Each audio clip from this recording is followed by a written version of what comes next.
First, welcome to all of you tonight. Um, I know we've got one new person, possibly two, but I haven't been to every meeting, so I don't know. So a special welcome to you to talking about socialism from a Marxist point of view. Two weekly discussions. We have them every 2 weeks on a Monday. Today, as you know, is going to be about Ukraine. With an introduction from Will McMahon. So as I'm told I have to tell you I'm chairing, that's obvious. You know I'm chairing because I'm chairing it. I just wanted to go through a few business points before we get on to the real business of the meeting. Will's going to do an introduction for about up to 20 minutes. And then it's open for discussion and questions and comment. We want you to keep to 3 minutes. I think given the numbers here, that will still mean, obviously, if you don't want to comment, don't, but it's great when you do, so that people can come back once if everyone is pretty disciplined about their first initiative. We finish at 9 o'clock. And just to say, the meeting is being recorded. Have you started that, Nick? Yeah. Yeah. Okay. So if you don't want to appear on the recording on YouTube or whatever, you can keep your camera off. But just to remind everybody, and I expect you're all pretty, you know all about Zoom meetings, but it's really about being careful. If there's something you really want to say, but you think maybe you shouldn't, if it's on camera, but that's up to you. And for those people, I don't know if anyone's watching live on YouTube, but they will be watching it later. It's great if you could just subscribe to the to our YouTube channel. So I think that's all the business.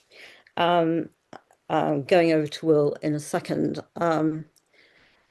It struck me, I think, earlier that the news globally, locally, moves on now, it seems, every 5 minutes. So I can remember, I think I might have been in America, but a month ago, I don't think it was more than that, a month ago, the headlines were all about Ukraine, and possibly because of Trump, which I'm sure Will is going to be talking about.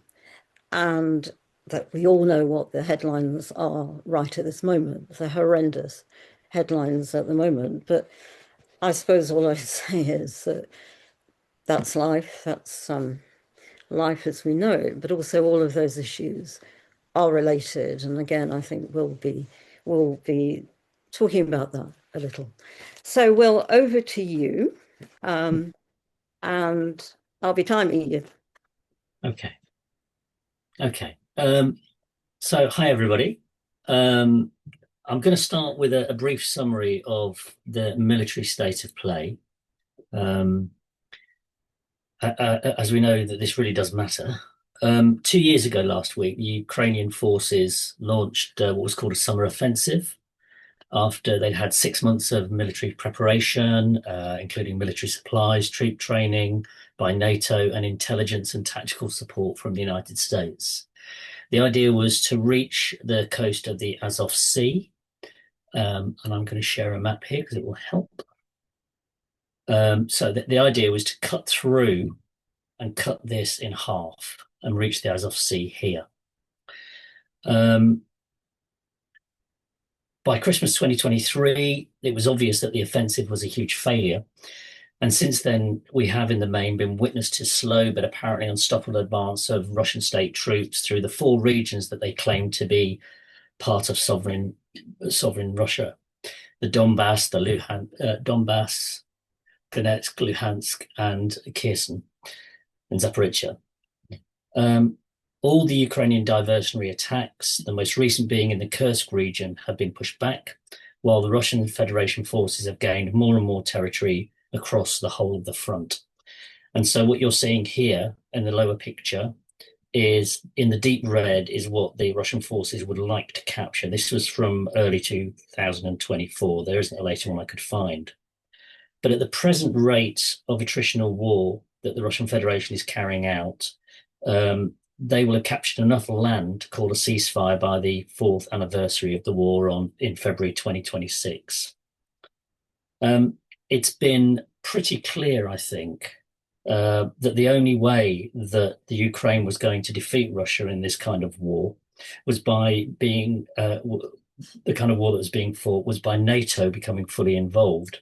And really, that was never going to happen. As Trump said when he ambushed Zelensky earlier in the year, you're going to start World War III. That, I think, is what it would have taken to defeat the Russian Federation in what is a regional inter-imperialist war. The war has been an engine of radicalization in the Ukraine.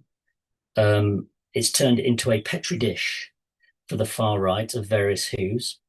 The Azov Brigade is the vanguard battalion of the Ukrainian war effort. And there is also the Azov movement in civil society. Its politics are ultra-nationalist, and without question, there are fascists amongst their numbers. As the war has gone on, those Azov ideologies and forces have embedded themselves into the Ukrainian forces and civil society. Now, prior to 2022, the role of Azov and its precursors was acknowledged by the bourgeois press, with the Congress in the United States banning arms supplies to the group in 2018. Broadsheets and mainstream media outlets carried reports about this worrying development in Ukraine. Since the invasion, there has been almost radio silence on the role of the far right from the mainstream press. In an article about the silence or equivocation of the pro-war left on this question in March 2023, I argued, wars are engines of revolutions, and not just revolutions coming from the left, as Afghanistan has demonstrated. The resistance to the Russian army is coming in part from the nationalist right, within which the fascists are embedded, empowered and armed by NATO. The implication of the liquidation of the Azov fighters in Mariupol, if you remember that, may be profound over time and radicalizing for the right. Instead of the right withering away and fascist power weakening, whatever its present social weight, the dangerous possibility exists that it will grow in the next period. Now, over the last 2 years, Marta Harashiko, a Ukrainian academic at Clark University in Massachusetts and a member of the National Academy of Science of Ukraine, who has, I think, what you would call a peace now perspective and is opposed to both sides, has taken to documenting the growing role of the far right in the Ukraine, and a role that in the main goes unchallenged in practice by Zelensky and his cohorts. And I'm not talking about this to repeat Putin's narrative, by the way. You know, it's a very easy narrative for Putin to make, but this is, I think, actually quite a serious threat to the working class. She argues, and I quote, Kremlin propagandists who still try to scare Russians with banderites really need to update their manuals. The Western Ukrainian brand of nationalism, banderism, once flourishing, is no longer dominant either ideologically or numerically. In contrast, another type has emerged, more aggressive and significantly more powerful, now counting tens of thousands of well-armed and trained militants. This is the Azov movement. These are the Russian-speaking Ukrainians from the east, south, and center, people raised on Soviet cartoons and who once celebrated Victory Day with tears in their eyes. They often have Russian last names and broken Ukrainian, and yet they're the ones training the fanatics who dream of burning down the Kremlin. On a daily basis, she demonstrates how far the far right has become present in every pore of Ukrainian society. She offers 2 recent examples, and I'll share screen one more again.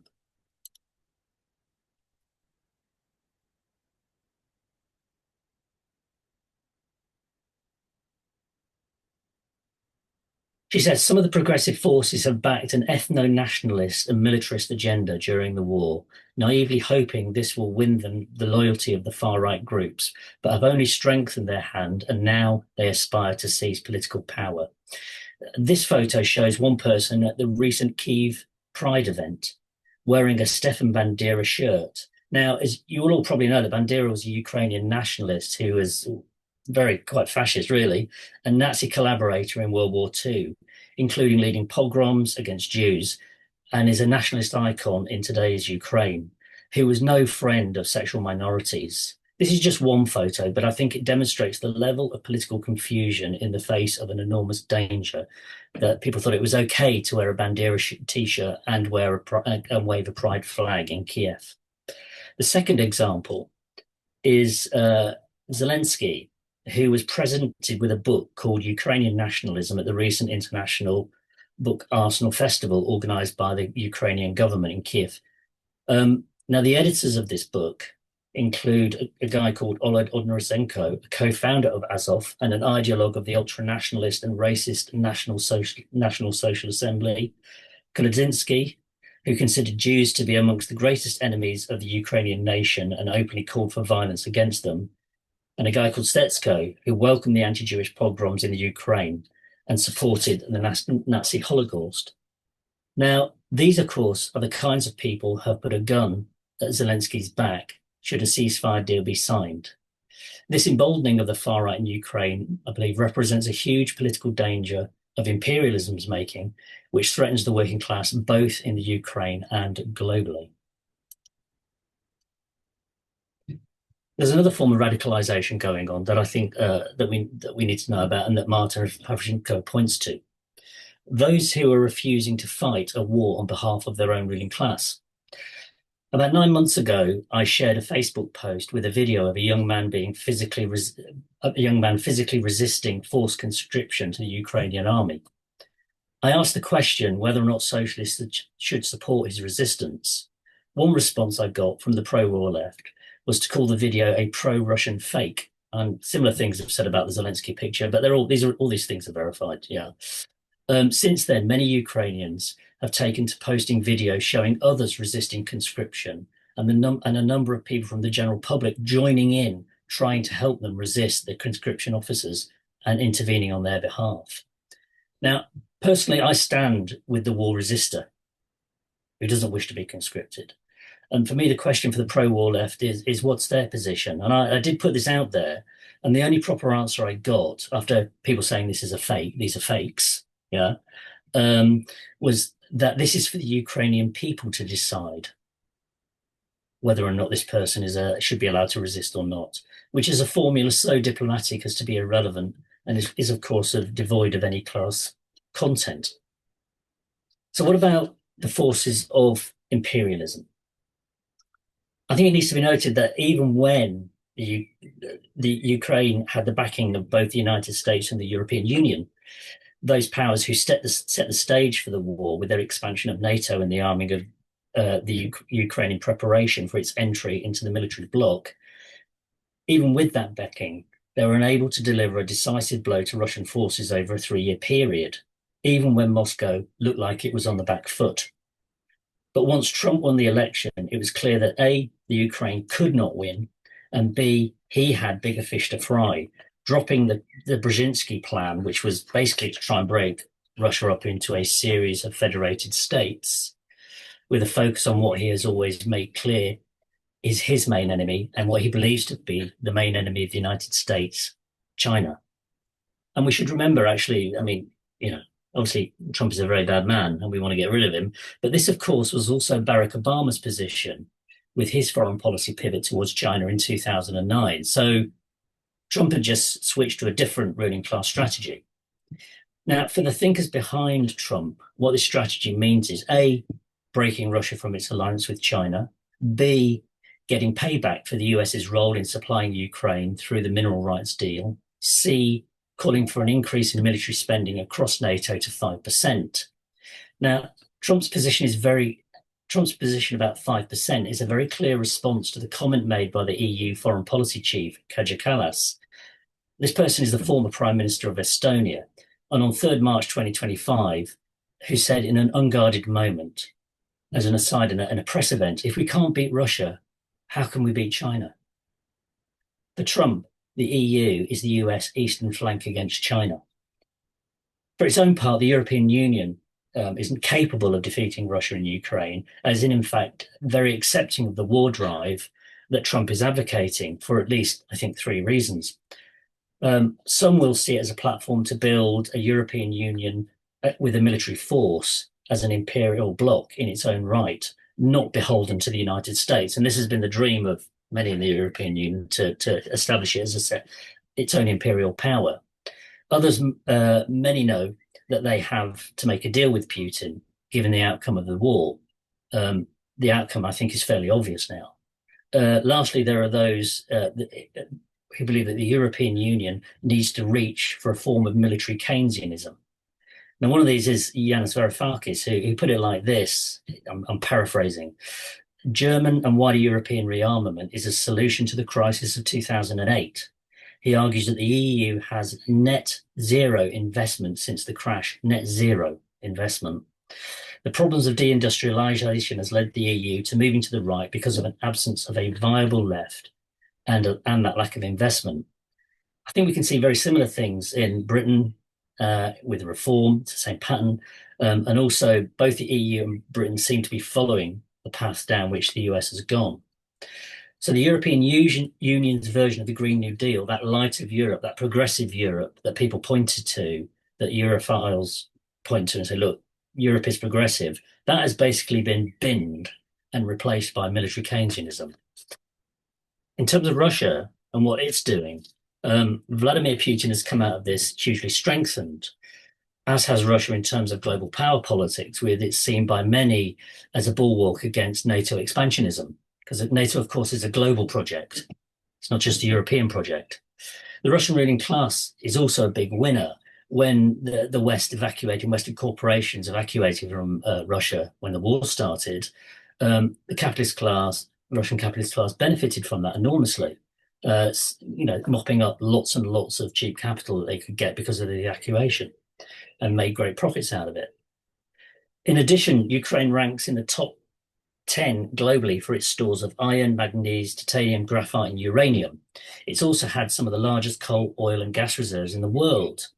Now, these regions are now mainly controlled by Russia and account for about half of Ukraine's conventional oil, and a lot of other stuff as well. These cannot be seen as small matters in Putin's calculations, I don't think. It represents a huge annexation of natural resources by the Russian state. Now, call this colonialism, call it imperialism, call it what you want. It's definitely a huge material gain. The other part, of course, has been annexed by the United States. There has, in fact, been a partition of Ukraine's resources by different global powers, and I would say imperial powers. This leads me on to my final point, which is really about where this has led us in terms of the politics of a multipolar world. The unfortunate outcome of this inter-imperialist conflict is that the working class loses whichever side wins. The working class in Ukraine, Russia, and Europe in particular have not gained. Hundreds of thousands of working class lives have been lost or disabled by the war, and the global working class has suffered an energy price shock, and the world has not become a better place for us all to live in. I think it's worth noting that the transformation of world geopolitics has started to come into view. The world is becoming multipolar. In essence, we're moving towards a world where the United States is no longer the dominant power, either militarily or economically. The rise of China means that the world will inevitably have a nation that can balance the power of the United States, and we can begin to see that happening, I think. The inability of the US and the EU to defeat Russia through military supplies and economic sanctions is another demonstration of this. China sides with Russia, of course, not for Russia's benefit, for its own benefit, and will not permit Russia to lose. In the context of multipolarity, some socialists do believe that the defeat of Ukraine may be a victory for the working class because it represents a defeat for the United States and the European Union. This is one reading of the new multipolar world that is emerging. However, in my view, and I'm really prepared to be persuaded otherwise, this is a misreading of the situation. I think it assumes some of the following, that a victory of Russia is objectively a victory for the Russian working class. But this ignores the political economy of Russia. It's a capitalist country transforming into a one-party capitalist state. Putin's victory strengthens Putin and his ruling class, not the political strength of the working class. Russia, I think, is attempting now to copy China. having suffered a cannibalization by the IMF and the WTO in the 1990s. This version also assumes that the Chinese political economy is not capitalist, but on a century-long transformation towards socialism under the guidance of the Chinese Communist Party, whose leaders metaphorically sleep with a copy of Das Kapital on their bedsides. It also assumes that socialists should support any state that comes into conflict with the until now globally unipolar power, the United States, whatever its character. That this of necessity means viewing the states of Russia, China, and presently also relevant Iran as allies of the working class in a global struggle with the United States. It also assumes that in effect it does not see the present conflict in the Ukraine as an inter-imperialist conflict, but one between a global superpower and nations that are resisting the US hegemony on a world scale. I question all those things, to be honest. I don't find them convincing. All of this is mistaken in my view, and what it does is it substitutes the notion of nation for class. And what is interesting about this for me is that it's exactly a mirror image of the pro-war left, who have substituted Ukraine as a nation, irrespective of which class is in charge, for the interests of the Ukrainian working class, and in doing so have found themselves supporting one imperialism against another form, in what is in fact an inter-imperialist proxy war, and we should have no side in it.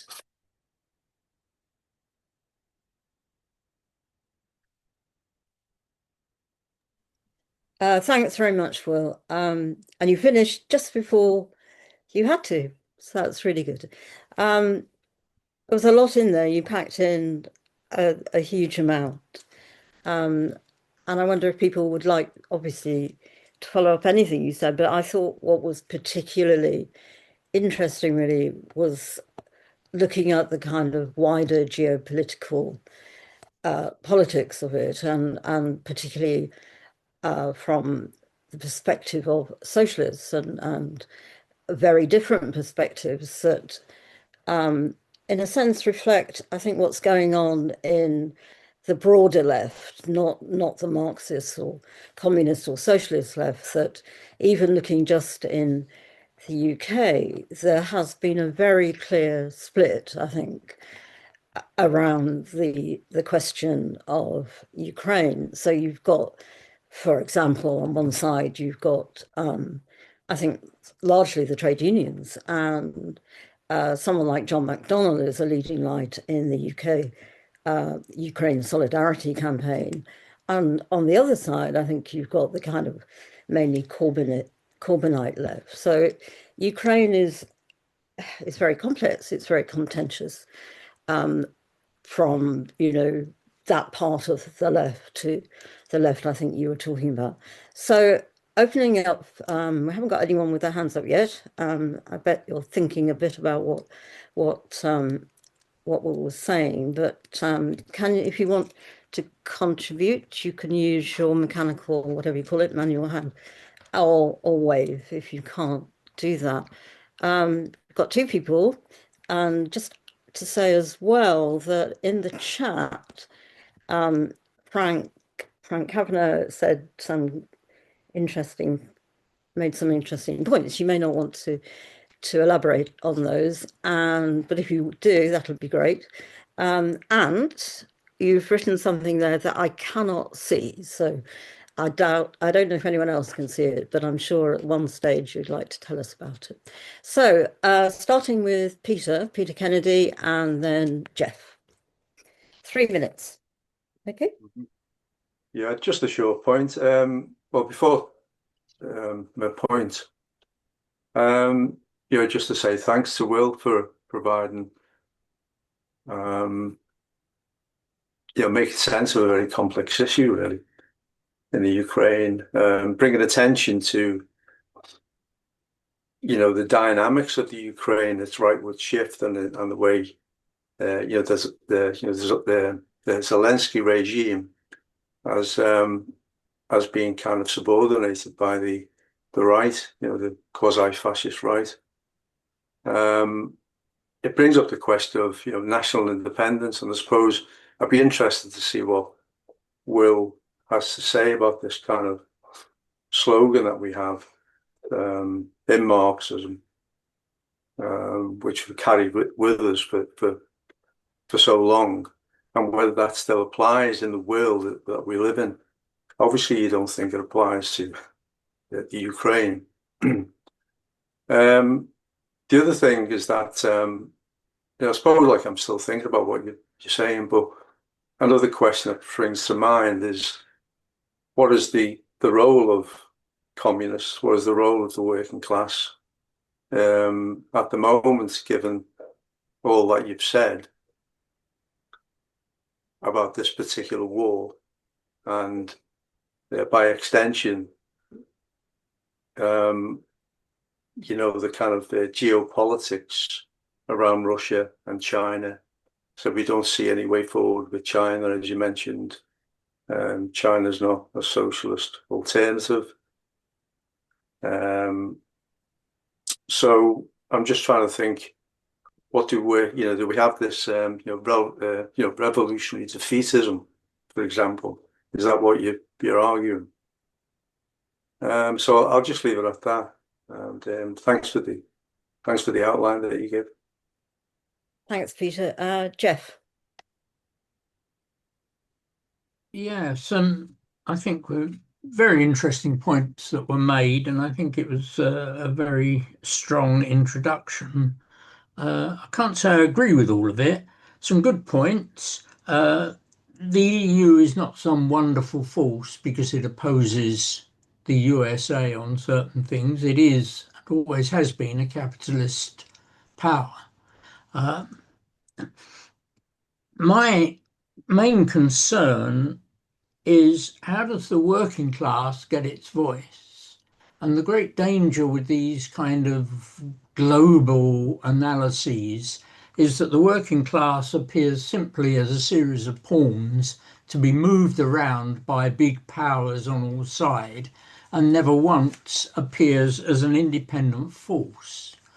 What are the best chance of the working class across Ukraine, Russia, etc., being an independent force? Well, the first thing it needs is some level of democratic freedom. And it won't get that from a Russian victory. I think we have to say that that in Will's analysis, as in so many others, that it all seemed to start from the Ukraine attacking Moscow and being pushed back. But it didn't happen that way. It happened by Russia not attempting to gain the areas that Will pointed to on his map, but the whole of Ukraine. It attacked Kiev and it was pushed back. And that was quite likely to happen with rousing national aspirations in a country that's about to be pushed back to domination from Moscow. So I think we need to be clear about that. And I think the best way forward for the working class is for Ukraine to retain its independence. And of course, the trouble with Will's proposal, if it is a proposal, is that we end up with a kind of compromise in which large parts of Ukraine are in the hands of Russia, a small remnant that is more than ever Ukrainian nationalist remains on the other side. That doesn't help the working class at all. So I think that in that way, I would not go along with Will's analysis. Thanks. Okay, thanks, Jeff. I'm sure some people might want to come back about what you just said as well. I'm going to take Ant and Nick, and then perhaps come back to Will to respond to those, and the rest of you can be thinking about what you want to ask or comment on. So, Ant, over to you. I've been a bit lax about timing, so because we didn't have too many people who wanted to speak, but can you please try and stick to, at the most, 4 minutes? Okay. You seem to Hello, can you hear me? Am I there? Yes? Yeah, we can hear you, but we can't see. Sorry. Well, I can't see you. Can Can you see me? No. Oh, it's saying my video's Sorry. playing. Yeah, go ahead. Yes? Yeah, yeah. Yes? Oh, no, but we can Yes? hear. So, Okay, yeah. sorry about that. I'm not quite sure what happened. Go on, carry on. Okay. Yesterday I had the yesterday I attended the Communist Forum by the CPGB, where we discussed something very, very similar, which was the Israel-Iran war, and some of the same arguments came out again, and basically, I argue for the revolutionary defeatist position, the main enemies at home position, the no war but the class war position, and I was told that this was a crassly immoral position. Okay, I'm going to try. If you give me 1 second, I'm going to find you a quote. Yes, from yesterday's CPGB meeting. It's going to take me a second. So.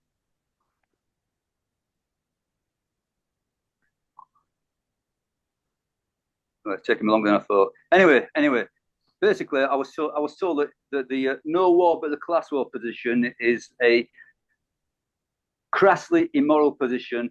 That any idea of treating the opposing sides as symmetrical was totally non-Marxist, and basically, I was told that I was not a Marxist. However, I think that what was just said today by Will, confirms more or less exactly the no war but the class war position, and I support it thoroughly. I think that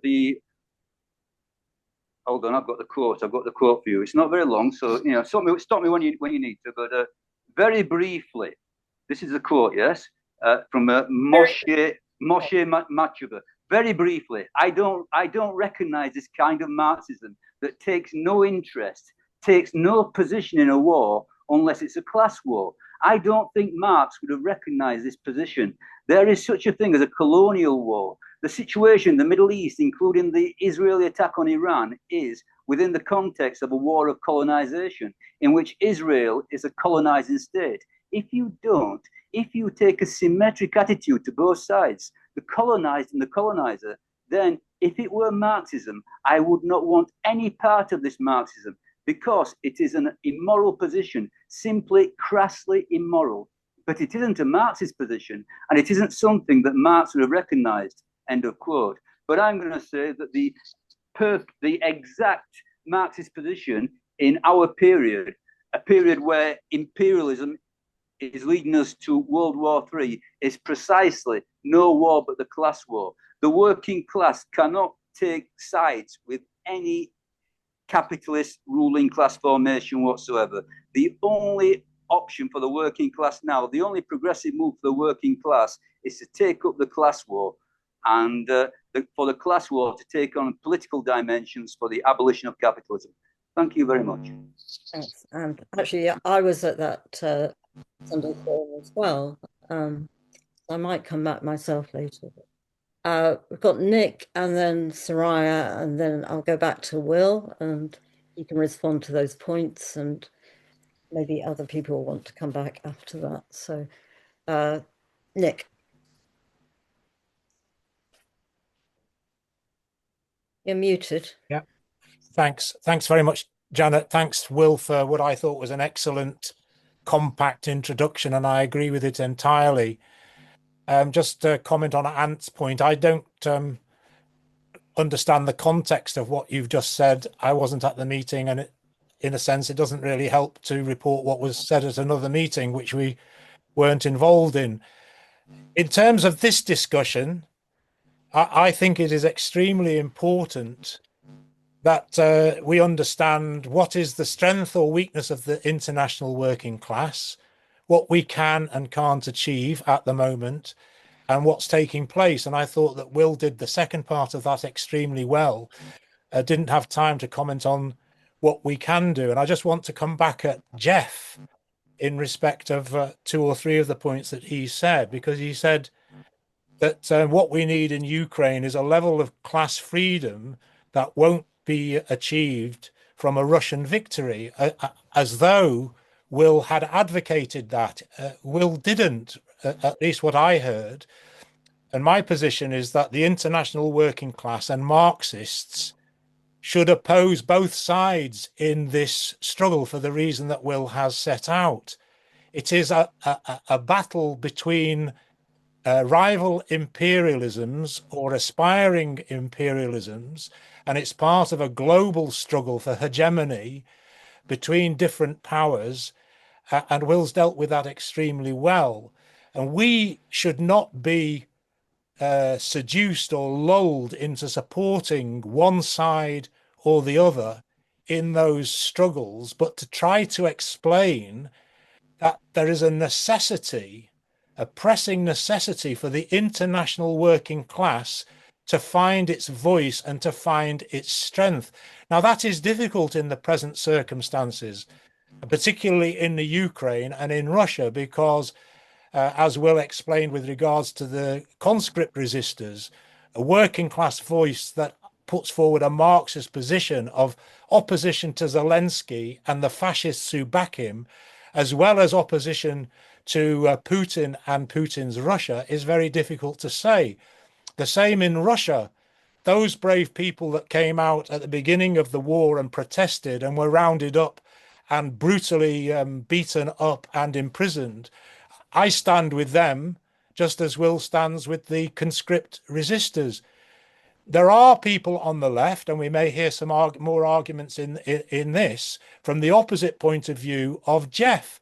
Jeff seems to be arguing that we should back Ukraine. Well, that means in these circumstances, in terms of Jeff's argument, unfortunately, backing Zelensky. And I'll turn Jeff's comment back on him. The level of class freedom is not strengthened by a victory for Zelensky and the far-right fascists who stand behind him. So again, we have to chart an independent position. And what we as Marxists can do, and it may be a small voice, is try to explain what is happening on an international level and what is the dominant force or politics at the moment. And that is the politics, unfortunately, of capitalism and imperialism and the rivalry between two big superpowers, one declining and perhaps one rising. We have to find a way of developing working class forces who see opposition to both sides and what both sides represent. So we oppose, I believe we should oppose both the NATO encirclement of Russia that triggered the war, but also the Russian invasion of Ukraine. Now, we have really no say. We can't determine the outlook. So at the moment, all we can do is comment and try to build the idea of an international working class voice that fights against imperialism wherever it comes from. The last point, the idea that we should support any country or any ruling class simply because they are opposed to American imperialism, to me, is Marxism. Cannot support the idea that the BRICS is somehow a force against imperialism. If we were in one of those countries, whether it was India, Brazil, China, we would be opposing the capitalist class that dominate those countries. Why would we support them on the international field? We can't. Thank you. Nick, I should have interrupted you a minute before, but that seemed too rude, so I didn't. Thank you. Okay, I'm going to take Soraya and then go back to Will. Then we've got Stephen and Barry after Will's had a go at answering those questions. I think expecting you all to answer them all at the end is probably too much. So I hope that's okay. Right, Soraya. I'd like to thank Will for a really excellent introduction. And I just really want to add, Nick said a lot of what I wanted to say. I think it is the wrong approach. Well, as Marxists, I think we can only look at what's happening in wars, countries, anywhere from a class point of view, from the interests of the working class. And it's not a question of looking at something like war in Ukraine and posing it as if there's a choice of a lesser of two evils. There are two capitalist interests, and it's not a question of, oh, you've got to take a side. The side we take, in my view, is that of the working class. And as Nick said, and as well as explained in detail, a victory for Zelensky is not going to assist the working class. That doesn't mean to say I don't support what Putin is doing by attacking, because he's not representing the interests of the working class either. So it's a mistake if there's a taking of sides. And I think that was a mistake when the war first started, that it was as if supporting Ukraine in the war was a lesser of two evils. And I just think that's the wrong starting point.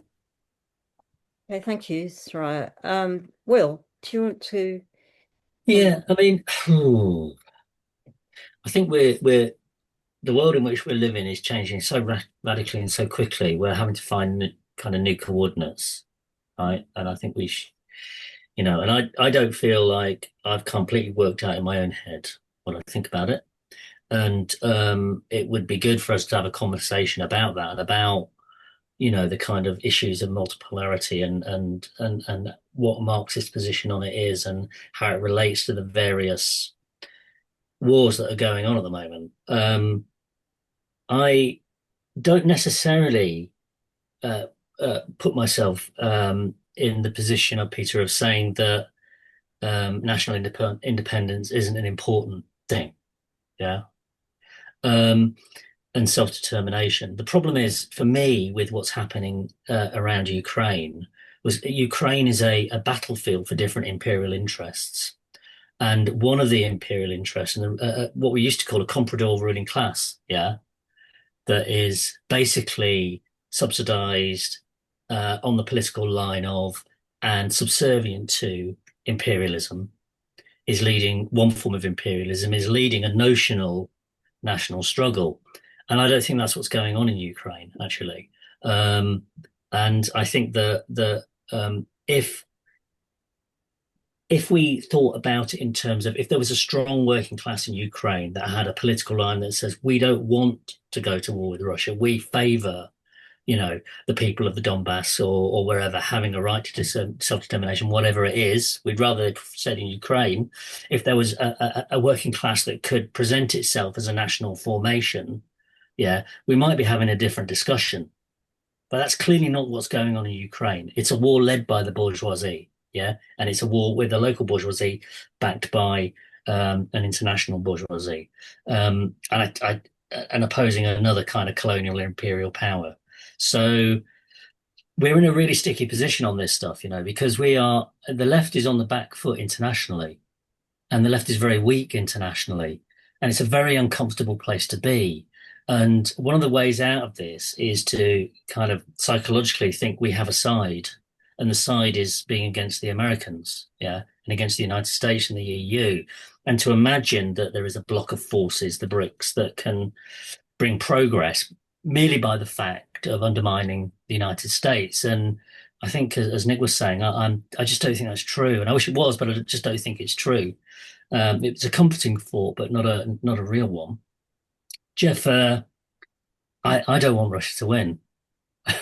I think Russia should leave, actually. I don't think they should have invaded, and I think they should leave, and I think we should say that, right?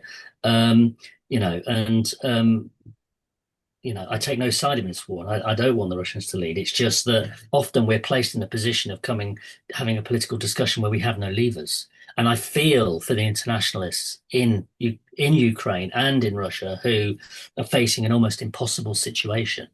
So it's not about taking one side or the other in terms of the nation or in terms of imperial blocs. It's saying this war and the inter-imperialist conflict is really bad for the working class, both locally and internationally, in essence. I wasn't. I'm not. It's very hard to talk about something that I didn't see. But I think what you're seeing, and my own view on what you're seeing in Israel, um, is basically it's an exclusionary settler state, and it aims to drive out the Palestinians from their own land. And I do think there is a question of self-determination there. But the question of self-determination, to my mind, can't be resolved between Israel and Palestine. It has to be a Middle East settlement. There has to be a way of doing that. So we might disagree there, but that's just how I see it. Yeah, I'll leave it there, I think, because I agree with what Nick said and Sarai said, but so I'll leave it there. Okay, There are thank you. issues we could discuss about what socialists should say, and I've thoughts on that, but I'd be interested in hearing what other people think. Yeah, absolutely. Just to say just one little thing about you're right, Will, the discussion in the CPGB was about Iran and Israel and the genocide, etc. And I think what people objected to and was exactly what Will was saying. I mean, he wasn't there, but I was there. And we're talking, you can't just have a slogan that applies to every situation, however Marxist that slogan is. And I think, we're talking about Ukraine. It's a bit different. There you go. And you may disagree with what Will said. You may disagree with what I said, but I'm just reporting about what I think was happening at that meeting. Okay, Stephen, and then Barry. Thanks very much, Janet, and thanks to Will for I think it was very, very interesting analysis. Points out a number of things that I was not quite aware of. I think my point mainly will be in relation to particularly this kind of argument from Jeff. This has been discussed by a couple of others about the issue of essentially the argument that a victory for Ukraine would be essentially would lead to greater democratic rights for the Ukrainian working class.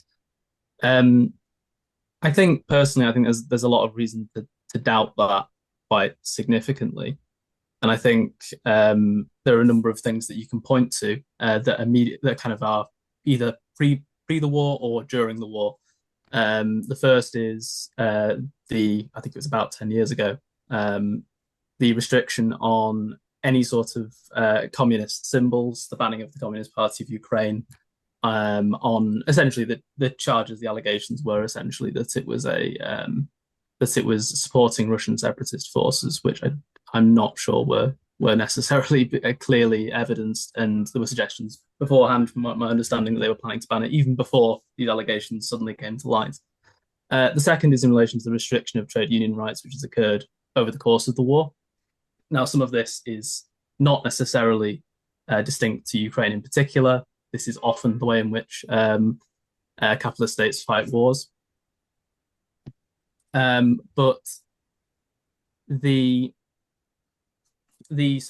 would say that the question is ultimately whether these rights will be restored.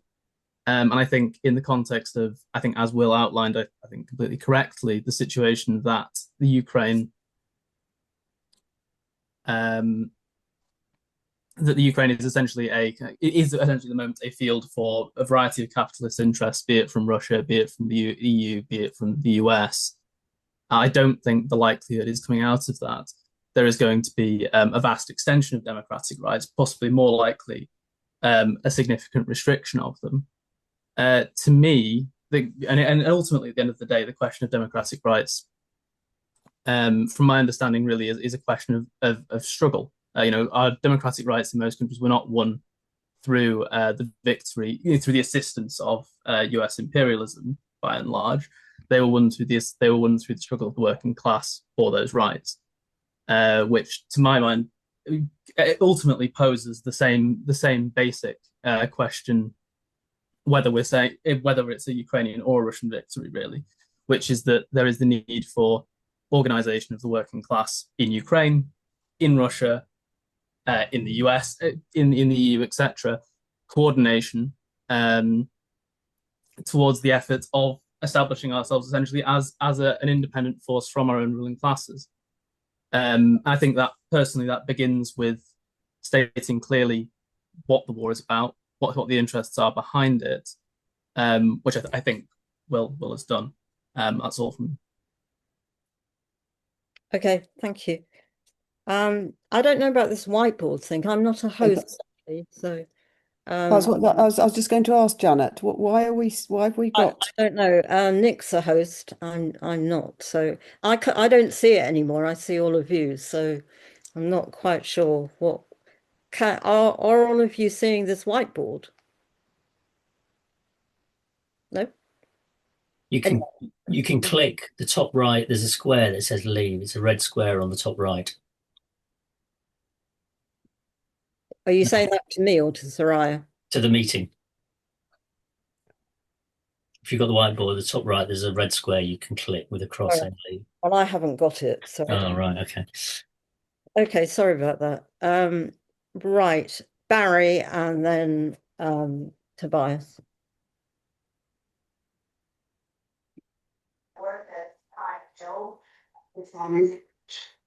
To address Peter's point earlier about self-determination, I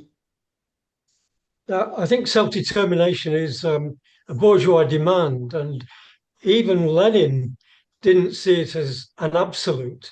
It depends. If you support determination, it depends whether you think it's in the interests of the working class. I mean, Marx thought Irish independence, Irish self-determination was in the interest of the working class.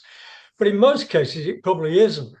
Rosa Luxemburg, for example, pointed to the power of imperialism, the power of imperialist powers over smaller, less advanced, less powerful countries.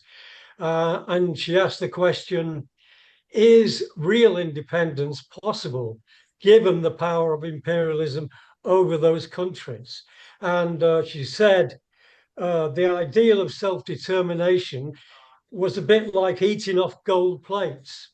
In other words, it's a utopia. On Ant's point, I mean, I agree with Ant's sentiments, but we've got to get beyond a slogan. I mean, his slogan is no war but the class war. Well, it's a good slogan. You know, it does raise the issue of it does raise the issue of independent working class action. My view is, in terms of Ukraine and similar situations, we're on the side of the international working class, even though the international working class has a weak presence at the moment. The principle is independent working class politics. We don't side with one imperialist camp or the other. And that's what a trap that a lot of the left in Britain have fallen into. Okay, I'll leave it at that. Okay, thank you. Tobias or Mrs. Tobias, do you still want your hand up or? Yeah, you've still got your hand up. Do you want to speak? Can you unmute?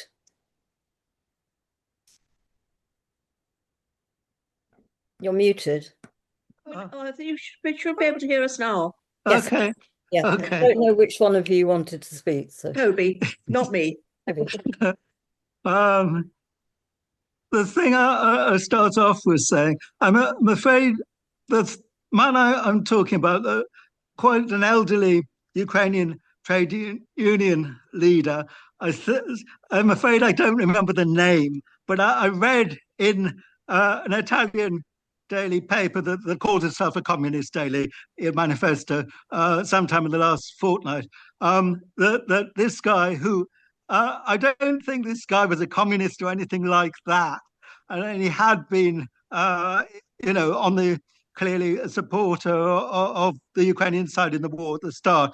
But he has now been arrested on trumped up charges. And he sees as part of the repression against the trade unions under martial law during the course of the war, and that the World Bank and the IMF would be encouraging Zelensky in anti-working class policies of this kind. I'm sorry I can't come up with the guy's name. I feel bad about it. In the same way as I feel that, when we should take up in the Russian case the Boris Kagarlitsky case all the time. When trade unionists or socialists are imprisoned by either side. But that's one thing.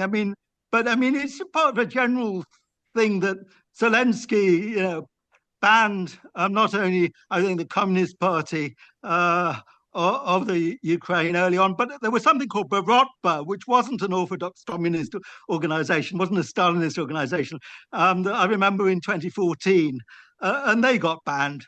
11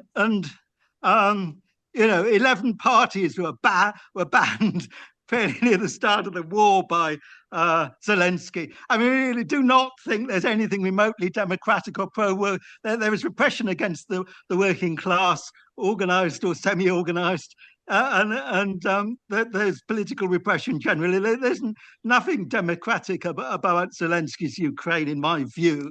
I think that Ukrainian nationalism is one of the most poisonous nationalisms in the world, frankly. We're going back to the first attempt at independent, in modern times anyway, the independent Ukrainian state, 1918 to 21. The 100,000 Jews were slaughtered largely by Ukrainian nationalists then. And of course, with the 1.4 million Jews who were shot in Ukraine itself, not sent to the death camps, but shot on the spot. I know a lot of it was the Germans or German-Austrian Wehrmacht, SS, and police battalions, but a hell of a lot of it was Ukrainian nationalists. So I'm not, I don't have much sympathy for Ukrainian nationalism. I'm not a Zionist, by the way, at all. And the Zionists were most unsympathetic to the Ukrainian Jews in the aftermath of those pogroms and didn't want them going to Palestine, actually. They said they were, I can't remember quite what they said, it's all in Tony's book. That's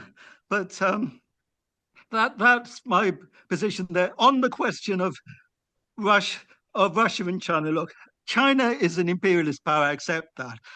It's a weaker imperialist power than the United States, but it would like to be the United States rival. I'm not convinced that Russia is an imperialist power. When the Russian Federation came into being after the destruction, the collapse of the Soviet Union, what you had was a capitalist restoration, as you had capitalist restoration in Ukraine and as well. But you had it turned into a kind of puppet state of the US under Yeltsin. It's the reaction to that has been nationalistic and aggressive, but I don't think it makes it imperialist. It is a capitalist state, and I don't think the FSB regime of Putin has got anything much to recommend it. But I don't think it's imperialist, and I'm afraid, on balance, I do think that on a world scale, the main enemy is United States imperialism. And United States imperialism in the Middle East is now acting through Israel to cause genocide of the Palestinians and attack the Iranian people, not just the Iranian government, for God's sake. And we've seen what America did to Iraq, what America did to Afghanistan, what America did to Libya, what America and its mates did to Syria, and so forth. And I could go on about Latin America, all the rest of it, in Southern Africa. United States imperialism is the worst thing on the world scale. I'll leave it at that. Okay, thank you, Toby. Peter, you wanted to come back. Yeah, just a point on. You're muted again. Sorry, you can hear me now? Yeah. My God, I said loads then, you didn't hear? So anyway, I was saying about Russia. Russia is like a complex case. It's the Soviet Union was you couldn't call that an imperialist power because it came about because of initial revolution, which went terribly wrong, as we know. And the breakup of Russia has left Russia alone, and so they're now trying to subordinate the Soviet Union states to its will. And there's a bit of culture tied into the Ukraine, but there is a kind of imperialism as well in terms of you look at the precious minerals in the Ukraine. You look at the oil and gas, even the food supply, the corn and the grains and the maize and that kind of thing. So there's a lot of interest from both parties, from America and Russia. But I don't think Russia's not the same imperialist power. It's not as strong as America, obviously. So but it's not just about the strength of Russia. It's about its history, having come from a failed communist, a failed kind of USSR. I'm trying to fit the label here so I don't appear to say it was communist. But anyway, you know what I mean. So it complicates things, and China's complicated as well. I don't think we can't just equate China as an imperialist. You were saying yourself, Will, before, the will is complex, it's changed. So the old imperialisms don't look the same today as what we're calling imperialist powers. And I would say that we get a better understanding. I know I'm going to say this, and people say, well, yeah, it's a bit abstract, but we get a better understanding if we know the nature of their capitalism right now and what China represents in that global capitalism. And I'm not saying that because I see it as progressive, but I see the emergence of China in a way as mirroring, the parasitism and the warmongering and the militarization and the call it what you want, but the destructive power of the US imperialism, which is failing. I see all this taking place within a decline in capitalism. And that means that we have to reconsider and reconfigure what we mean by an imperialist fight. It's not the same thing. And I'm not saying one's more progressive than the other. And I think this comes out in the national question as well. When the national question of independence for nations and self-determination. Well, it's about the concrete issue, isn't it? And I agree with those who say it's not about an abstract. I don't think Lenin was abstract. I think he always said the concrete situation determines whether national self-determination is going to be progressive for the working class or defeatist for the working class. And I think that comes out maybe in why things differ amongst us now and how we treat Palestine and the Israeli situation of Gaza and how we treat the Soviet Union and Ukraine. We can see in Ukraine, as Will has pointed out so clearly, and others as well, the last speaker clearly, that Ukraine is, is a power that is detrimental to the working class. Now, it is for its own reasons because it's got a right-wing drift, and the elite that's in power now is propped up by the right. So it's got this right-wing drift, but also because it's really owned and controlled by imperialism itself at the moment. The imperialist powers are waiting to carve it up in a way. So, but it does leave open the question as to whether, well, what will happen to Ukraine? And that is determined by the strength of the working class there, and what kind of opportunities that come about. But you're not going to get a thriving Ukraine state. The Ukraine is pivoting on the one hand on the American capitalist imperialist conquest and NATO and American interest in Europe and a larger battle that it's having through the Ukraine, Russia, but with China. But also we see that it's also in hot to Russia. So it's in a very unstable situation. So, and that's why it's such a it's got such a right wing kind of lean at the moment. But I haven't really offered anything except kind of trying to say that we need to be nuanced and we can't throw away the question of national independence, it depends on the strength of the working class within nation states and what could happen if there was a failed attempt to overthrow imperialism, or if there was a successful attempt to overthrow imperialism. What would how would the working class react to that? Would it weaken the working class in the imperial heartlands? Would it give a kind of positive response to the working class, say in Palestine, if they were to kind of had a different outcome than looks possible at the moment? Okay, thanks, Peter. Barry.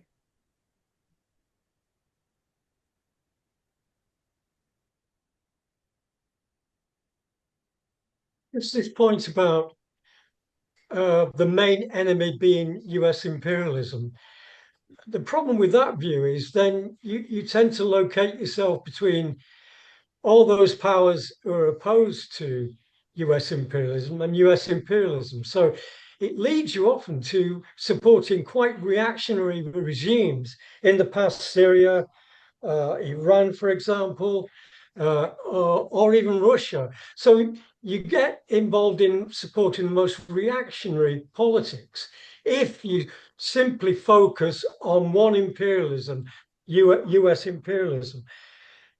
Whether Russia or China are imperialist depends how you define imperialism. I know for many people, they tend to have a very narrow definition of imperialism. So they'll say something like, it's all about financial power. It's all about the export of capital. And that's what makes US and Britain imperialist powers and Russia not an imperialist power, or other regimes who haven't got a big financial sector. But that is an incredibly dogmatic view, in my opinion. You've got to take into account not only the nature of the economy, and Russia and China are capitalist. You've also got to take into account geopolitical rivalries. So invading other countries, interfering militarily in entire regions is imperialism. And certainly Russia's been guilty of that in the past, just as much as USA. Now, in terms of China, what you're dealing with there is economic imperialism. If you look at Africa or even the Middle East, you're dealing with an imperialism, but it's not like America, which is getting weaker economically and is boosted its military power to try and compensate for that. Okay, thank you. I really want to give Will time enough to get back on all these points. So, Ant, you're the only person with and Jeff. I'm going to interrupt if you take more than 2 minutes each, because we really do need to get back to Will. So, Ant, 2 minutes. Okay, I think that I'm going to go quick. Yes, I think the issue here is, the period in which we're living. So Karl Marx said, in the eyes of dialectical philosophy, nothing is established for all time. Nothing is absolute or sacred. We cannot simply regurgitate the quotes of 1825, 1845, 1912 or whatever. We've got to look at the period that we're living. And we're living now in the period of terminal crisis of capitalism, a capitalism which has no solution to its crisis. All that capitalism can offer now, and it's in the news, it's no secret, all that capitalism can offer now is a trajectory to World War III. And the idea that the working class is going to have some sort of happy time in some sort of a liberated self state, that is self-determination, all the rest of it is absolute. Well, it's garbage. It is garbage. There's nothing for the working class the world over coming under this system apart from progressively, inexorably worse. And the only way that the working class can stop this trajectory to absolute catastrophe is through the revolutionary abolition of capitalism. And no other policy of happy capitalism is possible. So, all the talk about democracy under capitalism, it's a complete fig leaf, a sham of deception. If the working class puts this system under threat, under challenge, the ruling class will do whatever it has to do, regardless of law, democratic rights, and all the rest of the rubbish. Yes? Okay, The only way out is 2 revolution. minutes. Okay, and you've got a lot of stuff in the chat, so Thank you. I'm going to stop you there. Thank you. Thank you. Yes, 2 minutes. I just turned it on. Right. I think Will's right about one enormously important thing, which is that we have no levers, that us and other socialists have a negligible influence on the affair in Ukraine, and that's an enormous tragedy. I would quickly point out that most Russian socialists are pro-Ukraine, and that's not the rather banal idea that we're always for revolutionary defeatism, therefore everybody's against everybody else in some sort of thing rather like the inverted drafts that we used to play at one time. So I think we should be careful there. Independent working class activity, what's the best condition under which that can thrive? And I think, without being dogmatic, that it probably is a victory in Ukraine, which would almost certainly dislodge Putin. What would come out of that, we have no idea, frankly, because it's a closed regime. I'll stop at that point. Thanks, Joe. Right, Will, a lot of points. You've obviously caused not caused your introduction and what you said later, and has meant we've had loads of responses, and actually quite a lot in the chat where there's been a really lively chat. So I don't know if you can pick up some of that as well. There's been some questions. So you've got just over 10 minutes. All right, I don't think I'll need that, but I'll pick up. There was so much said. I'll just pick up stuff that struck me. I'll be honest. I think you have to look at everything that's going on at the level of totality at the global level, and it's for that reason I think that what we're seeing is an inter-imperialist conflict. I don't think there's any doubt about it because China is involved. Whatever nuances we put on in terms of what is Chinese capitalism and how does Chinese imperialism operate, and I agree that needs some study because it works very differently to other forms of imperialism. It is behind Russia. It is supplying Russia with necessary equipment, and it does not want Russia to lose. And I think for very obvious reasons. I thought at one point actually that the Chinese government might have accepted a cannibalization of Russia, if it had been split into different federal states, because China's got big interests in the east of Russia, and there are large Chinese populations now in those eastern Russian states. So for me, it's an inter-imperialist conflict. What that means in terms of Russia's material gains in the Ukraine, again, to a degree, I do agree with Ant that we are living in a new world now, in a new configuration, and I wonder whether it's proper to call Russia imperialist in a full sense, but I do think that one can see that there is a desire, a colonial occupation going on of resources in those states that it's occupied, in those oblasts that it's occupied. I think we should I mean, we are obviously in no position to pull any levers, yeah. But if people want a right to self-determination, then you can say I think that's not a great idea, but people have a right to self-determination. One might think of that as Scotland or other places, but that I think that right exists. But the problem for Ukraine is that it was never going to win this war. Yeah, Ukraine was never ever going to defeat Russia. It wasn't going to happen, and it was only, I think, in a situation that crystallized by Western imperialism that it was persuaded to continue and fight that war. And I think there was a much better offer, before the war broke out, before Boris Johnson went after a few weeks of the war, where a much more peaceful and negotiated solution could have been found to the situation that Russia faced and the situation that Ukraine faced. And it was a disaster that Johnson and other people's direct intervention was to push for war. Yeah, there was another route out, I think.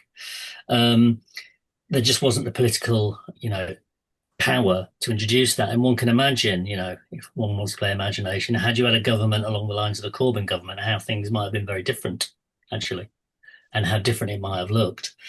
But I think it is worth bearing in mind in terms of Russia's motives and Putin's motives. What happened to Russia in the 1990s? 5 million people disappeared from the population, 5 million men, actually.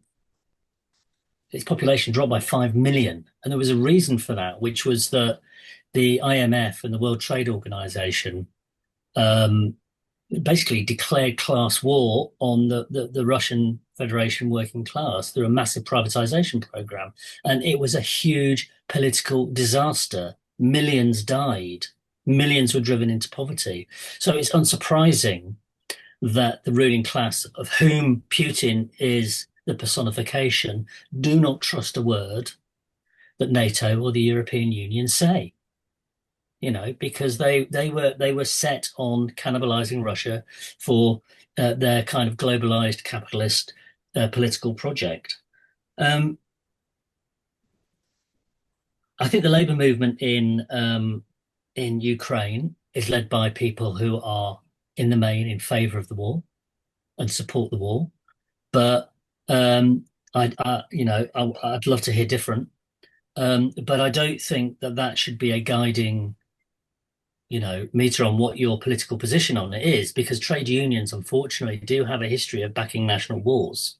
It can't be seen as the guide to the political position on it.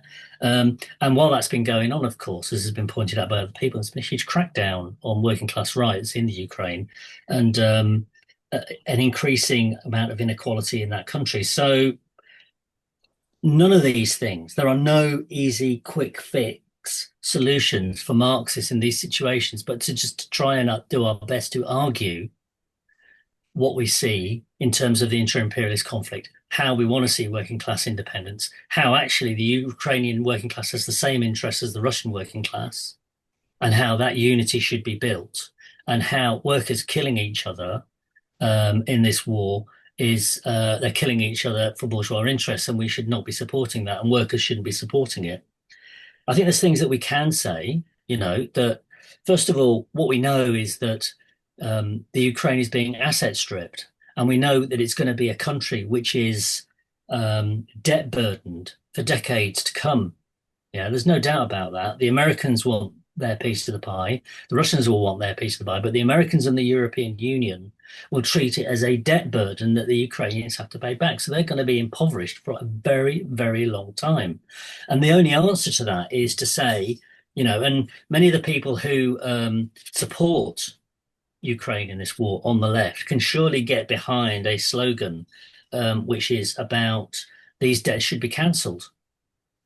The Ukrainian people should not be paying the debts of a war in which they've suffered, and a war that was created by imperialism. They should be cancelled. And also the mineral resources in Ukraine should actually belong to the people who live on those lands and be shared equitably and developed as a social resource. These are really important things to say, because the Ukrainian solidarity campaign may well just disappear when this war is finished. I don't know. But I think it's important that the Ukrainian working class, and that we argue for that debt cancellation and that public ownership of those vital, those really crucial mineral resources. In terms of people's security, and I can get that maybe my introduction to a degree was like moving bits around a chessboard. That was not my intention. The kind of global analysis, moving things around. And I can get how, people might have seen that. But I think really what I'm interested in is unity between the Ukrainian working class and the Russian working class, and a peaceful solution. And if that means and requires some negotiation over the different areas where people have a right, it doesn't have to be to join Russia. People can have a right to a constitutional arrangement where there is a self-determination of the regions about how they wish to take part in what follows the war. I think that's something that we should argue for. Another thing I think that we should be arguing for is, if we're going to get a ceasefire, nobody trusts nobody.